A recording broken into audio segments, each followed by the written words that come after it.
মুগেশ্বরী ঝিঙে। হরে কৃষ্ণ, সবাই কেমন আছেন? আশা করি ভালো আছেন। আমি ইন্দুলেখা চলে এসেছি আবার একটা নতুন রেসিপি নিয়ে। যদিও নতুন নয়, এই রেসিপি অনেক পুরনো, মা কাকিদের আমলের রেসিপি। তো চলুন বানানো যাক স্পেশাল স্পেশাল স্পেশাল মুগেশ্বরী ঝিঙে। এই গরমে ভাতের পাতে জাস্ট অসাধারণ লাগবে। নিয়ে নিয়েছি অল্প একটু মুগ ডাল। মুগেশ্বরীর জন্য মুগ ডাল লাগবে। ধুয়ে জল ঝারিয়ে রেখে দেবো। ভেজানোর কোনো দরকার নেই, জাস্ট জল ঝারিয়ে রেখে দেবো। এবার লাগবে হলো ঝিঙে। ঝিঙে যত কচি হবে, নরম হবে, এর রেসিপি তত ভালো হবে। দুটো ঝিঙে নিয়েছি, লম্বা লম্বা করে ফালি করে বানিয়ে নেব। নিয়ে নিয়েছি কড়াই, আর কড়াইটা কিন্তু আমি গিফটে পেয়েছি, দিয়েছে সুবির দ্বারা। জিরে, হিং, আদা, সর্ষের তেলে ফোড়ন দিয়ে ভালো করে গরম করে নেব।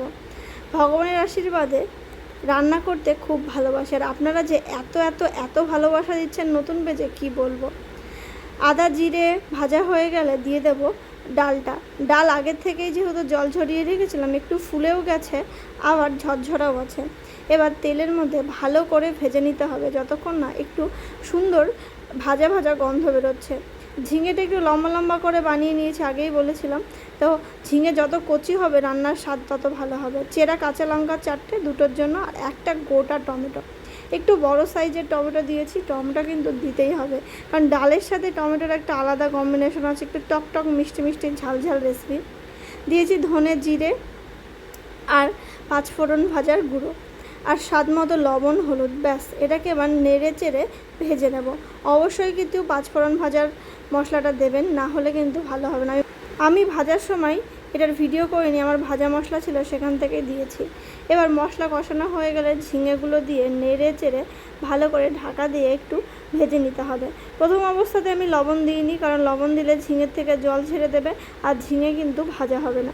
ঢাকা দিয়ে আলতো হাতে এটাকে ভেজে নিতে হবে। এদিকে মোটামুটি ভাজা হয়ে গেছে, তখন দিয়ে দেব স্বাদ মতো লবণ। আর কড়াইটা এত ভালো স্টেনলেস স্টিল, আমি আগে কখনো ইউজ করিনি, আপনারাও কিন্তু এই কড়াই ইউজ করতে পারেন। সুমিতদাকে আবারও অসংখ্য অসংখ্য অসংখ্য ধন্যবাদ আমাকে এত সুন্দর একটা কড়াই গিফট করার জন্য। তো লবণ দেওয়ার পরে নাড়াচাড়া করে এর ভিতরে দিয়ে দেব পরিমাণ মতো জল, কারণ জল দেওয়ার পরেই খেল খতম। এই রান্না কিন্তু শেষের দিকে একটুখানি উপর থেকে এত সুন্দর গন্ধ বেরোচ্ছিলো কী বলবো। জলটা একটু পরিমাণ মতো দেবেন।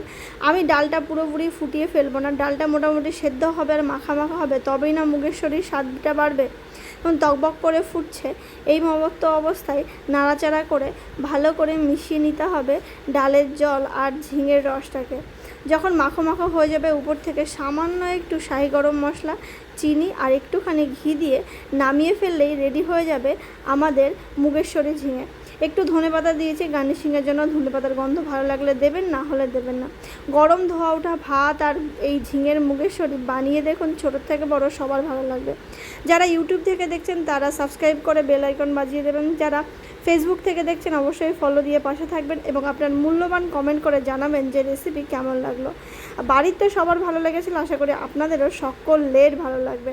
আজকের মতো রেসিপি এই পর্যন্তই, দেখা হচ্ছে খুব শীঘ্রই নতুন আরও একটা রেসিপি নিয়ে, আরও একটা ব্লগ ভিডিও। ততক্ষণ যেটা সকলে সুস্থ থাকুন, ভালো থাকুন, আর ইন্দুলেখার পাশে থাকুন। হরে কৃষ্ণ।